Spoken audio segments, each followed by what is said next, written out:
അസ്സലാമലൈക്കും dear friends, welcome back to Shamee's കർവൾട്ട്. ഇന്ന് ഞാൻ വന്നിരിക്കുന്നത് തികച്ചും വ്യത്യസ്തമായിട്ടുള്ള ഒരു വെറൈറ്റി പലഹാരത്തിന്റെ റെസിപ്പി ആയിട്ടാണ്. അപ്പൊ നമുക്ക് വേഗം തന്നെ വീഡിയോയിലോട്ട് പോയാലോ. ഒരു സെക്കൻഡ്, നമ്മുടെ ഈ ചാനൽ പുതിയതായിട്ട് കാണുന്നവരും ഇതുവരെയും സബ്സ്ക്രൈബ് ചെയ്യാത്തവരും പ്ലീസ് ഒന്ന് സബ്സ്ക്രൈബ് ചെയ്തേക്കണേ.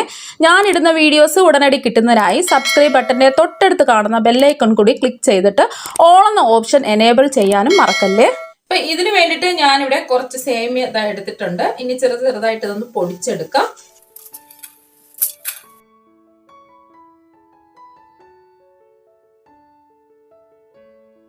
ഇപ്പൊ സേമിയ ചെറിയ പീസായിട്ട് പൊടിച്ചെടുത്തിട്ടുണ്ട്. ഇനി കൈവച്ച് ഒന്നുകൂടി ഒന്ന് പൊടിച്ചെടുക്കാം.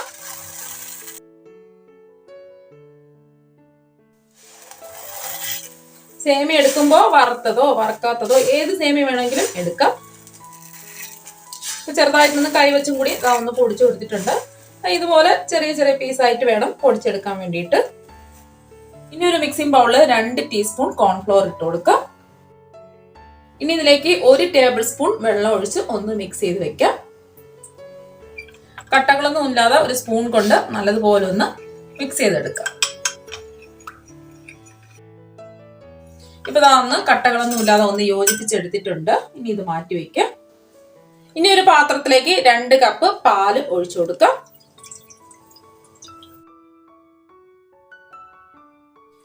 മീഡിയം ഫ്ലെയിമിൽ ഇട്ടിട്ട് ഈ പാലൊന്ന് ചൂടാക്കി എടുക്കാം. ഇപ്പൊ പാലൊന്ന് ചൂടായിട്ടുണ്ട്, തിളച്ചിട്ടൊന്നുമില്ല. ഈ സമയത്ത് 4 ടേബിൾ സ്പൂൺ പാൽപ്പൊടിയും കൂടി ഇട്ട് കൊടുക്കാം. പാല് തിളച്ചതിന് ശേഷം ഇടാതെ പാലൊന്ന് ചൂടായിട്ട് ഇട്ട് കൊടുക്കുമ്പോൾ കട്ടകളൊന്നും ഇല്ലാതെ നല്ലതുപോലെ ഒന്ന് മിക്സ് ചെയ്തെടുക്കാൻ പറ്റും.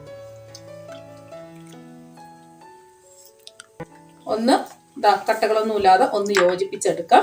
ഇനി ഇതിലേക്ക് മധുരത്തിന് ആവശ്യമായ പഞ്ചസാര ഇട്ട് കൊടുക്കാം. ഒരു 4 ടേബിൾ സ്പൂൺ പഞ്ചസാരയാണ് ഇട്ട് കൊടുക്കുന്നത്. അവരവരുടെ മധുരത്തിനനുസരിച്ച് പഞ്ചസാര ചേർത്ത് കൊടുക്കാം. പഞ്ചസാര എല്ലാം ഒന്ന് അലിഞ്ഞു വരണം. ഇപ്പൊ പാലിതാ തിളച്ചിട്ടുണ്ട്. ഇനി ഇതിലേക്ക് 2 ടേബിൾ സ്പൂൺ കണ്ടൻസ് മിൽക്ക് ഒഴിച്ചു കൊടുക്കാം. ഇപ്പൊ കയ്യില് കണ്ടൻസ് മിൽക്ക് ഉണ്ടെന്നുണ്ടെങ്കിൽ ഒഴിച്ചു കൊടുത്താൽ മതി, ഇല്ലെങ്കിൽ ഇത് ഒഴിവാക്കാം. ആവശ്യത്തിന് പഞ്ചസാര ഇട്ട് കൊടുത്താൽ മതി. ഒന്ന് ഇളക്കി യോജിപ്പിച്ചു കൊടുക്കാം. ഇനി ഇതിലേക്ക് നമ്മൾ നേരത്തെ കലക്കി മാറ്റി വെച്ചിരിക്കുന്ന കോൺഫ്ലോറിന്റെ മിക്സ് മുഴുവനും ഒഴിച്ചു കൊടുക്കാം. ഒന്ന് കലക്കിയതിന് ശേഷം ഒഴിച്ചു കൊടുക്കാം. കലക്കാതിരുന്നാൽ അവിടെ കട്ടയായി പോവും. പെട്ടെന്ന് തന്നെ അത് ഇളക്കി യോജിപ്പിച്ചു കൊടുക്കണം. മീഡിയം ഫ്ലെയിം വേണം വെക്കാൻ വേണ്ടിയിട്ട്. ഫ്ലെയിം കൂട്ടിയിടരുത്. ഇപ്പൊ കോൺഫ്ലോർ ഒഴിച്ചു കൊടുത്തപ്പോൾ ചെറുതായിട്ടൊന്ന് കുറുകിയിട്ടുണ്ട്. ഇനി ഇതിലേക്ക് ഫ്ലേവറിന് വേണ്ടിയിട്ട് 1 ടീസ്പൂൺ ഏലക്കാപ്പൊടിയും കൂടി ഇട്ട് കൊടുക്കാം. ഇത് പഞ്ചസാരയും കൂട്ടി ചേർത്ത് പൊടിച്ചതാണ്. അല്ലാന്നുണ്ടെങ്കിൽ ഒരു 1/4 ടീസ്പൂൺ ഇട്ട് കൊടുത്താൽ മതി. ഏലക്കയുടെ ടേസ്റ്റ് ഇഷ്ടമാണെന്നുണ്ടെങ്കിൽ ഏലക്കാപ്പൊടി ഇട്ട് കൊടുത്താൽ മതി, അല്ലെങ്കിൽ ഏലക്കാപ്പൊടി ഒഴിവാക്കാം. ഒന്ന് ഇളക്കി യോജിപ്പിച്ച് കൊടുക്കാം. പെട്ടെന്ന് തന്നെ ഇത് റെഡിയായി കിട്ടും. നമ്മൾ കോൺഫ്ലോർ ഒക്കെ ചേർത്തത് കൊണ്ട് ഒന്ന് കുറുകി വരുമ്പോൾ നമുക്ക് ഫ്ലെയിം നല്ലതുപോലെ ഒന്ന് കുറച്ചിട്ടിട്ട് 1 മിനിറ്റും കൂടി ഒന്ന് ഇളക്കി കൊടുക്കാം. ഇപ്പൊ 1 മിനിറ്റ് ആയിട്ടുണ്ട്. 1 മിനിറ്റും കൂടി ഒന്ന് ഇളക്കി കൊടുക്കാം. ഇപ്പൊ 1 മിനിറ്റും കൂടി ആയിട്ടുണ്ട്. ഇനി നമുക്ക് ഫ്ലെയിം ഓഫ് ആക്കി കൊടുക്കാം. തണുത്ത് കഴിയുമ്പോൾ നല്ലതുപോലെ ഒന്ന് കുറുക്കി കിട്ടും. ഇനി ഇതിലേക്ക് കുറച്ച് ഡ്രൈ നട്ട്സ് ചേർത്ത് കൊടുക്കാം. 1 ടേബിൾ സ്പൂൺ കശുവണ്ടി ചെറുതായിട്ട് കട്ട് ചെയ്തതും കൂടി ഇട്ട് കൊടുക്കാം. അതുപോലെ തന്നെ 1 ടേബിൾ സ്പൂൺ ബദാം ചെറുതായിട്ട് കട്ട് ചെയ്തതും കൂടി ഇട്ട് കൊടുക്കാം. ഇതൊക്കെ ചേർക്കണമെന്ന് നിർബന്ധമില്ല, കയ്യിലുണ്ടെന്നുണ്ടെങ്കിൽ ചേർത്ത് കൊടുത്താൽ മതി. ഇടയ്ക്ക് ഒന്ന് കഴിക്കാൻ കിട്ടുമ്പോൾ നല്ലൊരു ടേസ്റ്റ് ആയിരിക്കും. അതിന് വേണ്ടിയിട്ടാണ് ഇതുപോലെ ഡ്രൈ നട്ട്സ് ചേർത്ത് കൊടുത്തത്. ഒന്ന് ഇളക്കി യോജിപ്പിച്ചു കൊടുക്കാം. തണുത്തതിന് ശേഷം ഇത് ഫ്രിഡ്ജിൽ 1 മണിക്കൂർ ഇത് മാറ്റി വെക്കുമ്പോൾ നല്ലതുപോലെ ഒന്ന് കുറുക്കി നല്ല ടേസ്റ്റ് ആയിട്ട് കിട്ടും. ഇനി ഇത് നല്ലതുപോലെ ചൂടാറിയതിനു ശേഷം ഒരു പാത്രത്തിലേക്ക് മാറ്റി ഫ്രിഡ്ജിൽ വെക്കാം. ഫ്രിഡ്ജിൽ വെച്ച് കഴിയുമ്പോൾ ഇത് നല്ലതുപോലെ ഒന്ന് കുറുക്കി കിട്ടും. ഇനി ഇത് മാറ്റി വെക്കാം. ഇപ്പൊ ഞാനൊരു പാൻ ഒന്ന് ചൂടാക്കാൻ വെച്ചിട്ടുണ്ട്. ഇതിലേക്ക് 1 ടേബിൾ സ്പൂൺ നെയ്യ് ഒഴിച്ചു കൊടുക്കാം. ഈ നെയ്യൊന്ന് ചൂടാവട്ടെ. നെയ്യൊന്ന് ചൂടായതിനു ശേഷം ഇതിലേക്ക് നമ്മൾ പൊടിച്ച് മാറ്റി വെച്ച സേമിയ ഇട്ട് കൊടുക്കാം. 2 കപ്പ് പൊടിച്ച സേമിയാണ് എടുത്തിട്ടുള്ളത്. 2ാമത്തെ കപ്പ് സേമിയയും കൂടി ഇട്ട് കൊടുക്കാം. ഇനി സേമിയ ഒന്ന് വറുത്ത് കൊടുക്കണം. നല്ലൊരു ഗോൾഡൻ ബ്രൗൺ നിറം ആകുന്നത് വരെ ഒന്ന് ഇളക്കി കൊടുക്കണം. മീഡിയം ഫ്ലെയിം വെക്കുക. ഇപ്പൊ ഒരു ഗോൾഡൻ ബ്രൗൺ നിറം ആയിട്ടുണ്ട്. ഇപ്പൊ ഒരു 1/4 കപ്പ് വെള്ളം എടുത്തിട്ടുണ്ട്. കുറേശ്ശെ വെള്ളം ഒഴിച്ചു കൊടുക്കാം. ആദ്യം ഒരു പകുതി വെള്ളം ഒഴിച്ചു കൊടുക്കാം. ഒന്ന് ഇളക്കി കൊടുക്കാം. ഫ്ലെയിം കുറച്ച് തന്നെ വെച്ചു കൊടുക്കുക. ഈ സേമിയ വെന്ത് പോകാൻ പാടില്ല, നല്ല മൊരിഞ്ഞ് വേണം ഇരിക്കാൻ വേണ്ടിയിട്ട്.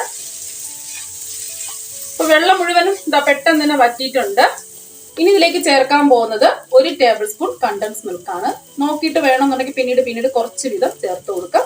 ആദ്യം 1 ടേബിൾ സ്പൂൺ ചേർത്ത് ഒന്ന് ഇളക്കി യോജിപ്പിച്ചു കൊടുക്കാം.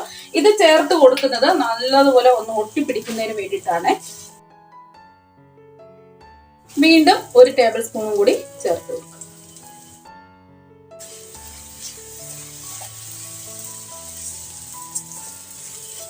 അപ്പൊ അതാ ഒന്ന് ഇളക്കി യോജിപ്പിച്ചു കൊടുത്തിട്ടുണ്ട്.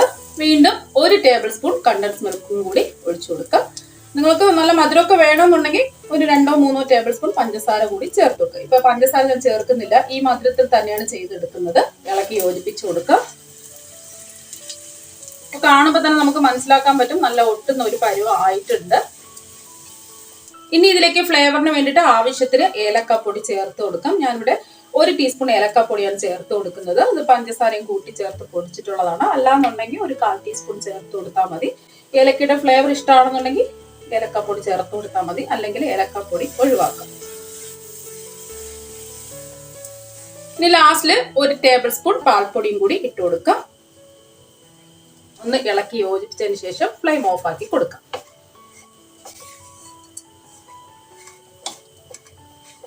കണ്ടൻസ് മിൽക്കും പാൽപ്പൊടിയൊക്കെ ചേർത്ത് കൊടുക്കുമ്പോഴാണ് നല്ലൊരു ഒട്ടുന്ന ഒരു പരുവം നമുക്ക് കിട്ടുന്നത്. നമുക്ക് ആവശ്യം ഒരു ഒട്ടുന്ന പരുവമാണ്.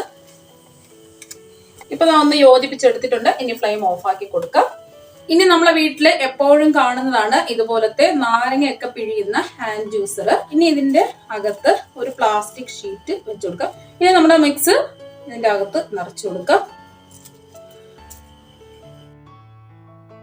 ഇപ്പൊ അത് നിറച്ചു കൊടുത്തിട്ടുണ്ട്. ഇനി ഇതൊന്ന് അടച്ച് ഒന്ന് പ്രസ് ചെയ്ത് കൊടുക്കാം. ഇനി ഇതൊന്ന് തുറന്ന് നോക്കാം. ഇപ്പൊ കണ്ടില്ലേ, നല്ലൊരു ഷേപ്പ് കിട്ടിയിട്ടുണ്ട്. ഇനി ഇത് ഇതൊന്ന് പുറത്തേക്ക് എടുക്കാം. അപ്പൊ ഇതുപോലെ വേണം ചെയ്തെടുക്കാൻ വേണ്ടിയിട്ട്. ഇതാ കണ്ടില്ലേ, നല്ല സൂപ്പർ ആയിട്ട് ഇതാ കിട്ടിയിട്ടുണ്ട്. വീണ്ടും ഞാൻ പ്ലാസ്റ്റിക് ഷീറ്റ് വെക്കാതെ ഇതുപോലത്തെ ഒരു ഹാൻഡ് ജ്യൂസർ ഇതാ എടുത്തിട്ടുണ്ട്. കുറച്ച് സേമിയയുടെ മിക്സ് നിറച്ചു കൊടുക്കാം. ഇനി ഇതൊന്ന് പ്രസ് ചെയ്ത് കൊടുക്കാം. നമുക്ക് തുറന്ന് നോക്കാം. ഇനി ഇതൊന്ന് തിരിച്ച് ഇട്ട് കൊടുക്കാം. കാണാൻ തന്നെ നല്ല ഭംഗിയാണ്. അപ്പൊ ഇതുപോലെ വേണം ചെയ്തെടുക്കാൻ വേണ്ടിയിട്ട്. ഇതിപ്പോ ഞാൻ സ്റ്റീലിന്റെ ഒരു ഹാൻഡ് ജ്യൂസർ ഇതായി എടുത്തിട്ടുണ്ട്. ഇതിൽ കുറച്ച് സേമിയ നിറച്ചു കൊടുക്കാം. ഇനി ഒന്ന് പ്രസ് ചെയ്ത് കൊടുക്കാം. നല്ലതുപോലെ ഒന്ന് അമർത്തി ഇതുപോലെ ഒന്ന് പ്രസ് ചെയ്ത് കൊടുക്കണം. ഇത് പൊടിഞ്ഞൊന്നും പോവില്ല. ഇത് തണുത്ത് കഴിയുമ്പോൾ നല്ലതുപോലെ ഒന്ന് സെറ്റായി കിട്ടും.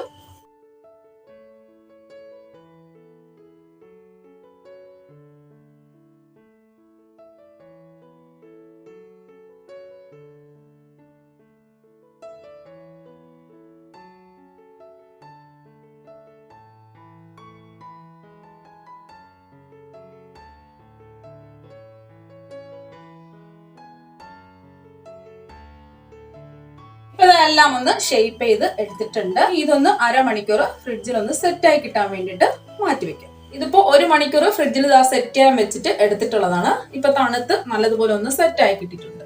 കണ്ടോ, നല്ലതുപോലെ ഒന്ന് കുറുകി കിട്ടിയിട്ടുണ്ട്. ഇതിപ്പോ ഫ്രിഡ്ജിൽ അരമണിക്കൂർ സെറ്റ് ചെയ്യാൻ വെച്ചിട്ട് എടുത്തിട്ടുള്ളതാണ്. മാക്സിമം 1 മണിക്കൂറെങ്കിലും വെക്കുക. അപ്പൊ അരമണിക്കൂർ ആകുമ്പോൾ തന്നെ സെറ്റ് ആയി കിട്ടും. ഓരോ സ്പൂൺ വീതം ഇത് ഒഴിച്ചു കൊടുക്കും.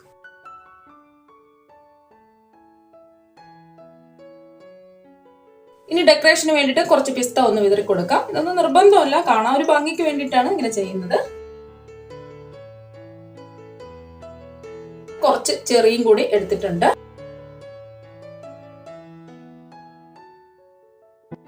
ഇപ്പൊ കണ്ടല്ലോ, എല്ലാത്തിനും ചെറിയും കൂടി വെച്ച് കൊടുത്തിട്ടുണ്ട്. കഴിക്കാൻ ഉഗ്രൻ ടേസ്റ്റ് ആണ്. ഇതിന്റെ ടേസ്റ്റ് പറഞ്ഞറിയിക്കാൻ പറ്റില്ല. അപ്പൊ നിങ്ങൾ ഒരു പ്രാവശ്യമെങ്കിലും ഒന്ന് ട്രൈ ചെയ്ത് നോക്കുക. വീണ്ടും വീണ്ടും നിങ്ങൾ ഉണ്ടാക്കി കഴിക്കാൻ തോന്നും. അപ്പൊ നിങ്ങൾ എല്ലാവരും ഇതുപോലെ ഒന്ന് ട്രൈ ചെയ്ത് നോക്കുക. തീർച്ചയായും നിങ്ങൾക്ക് എല്ലാവർക്കും ഇഷ്ടപ്പെടും. അപ്പൊ നമുക്ക് മറ്റൊരു വെറൈറ്റി ഡിഷുമായിട്ട് വീണ്ടും കാണാം. താങ്ക്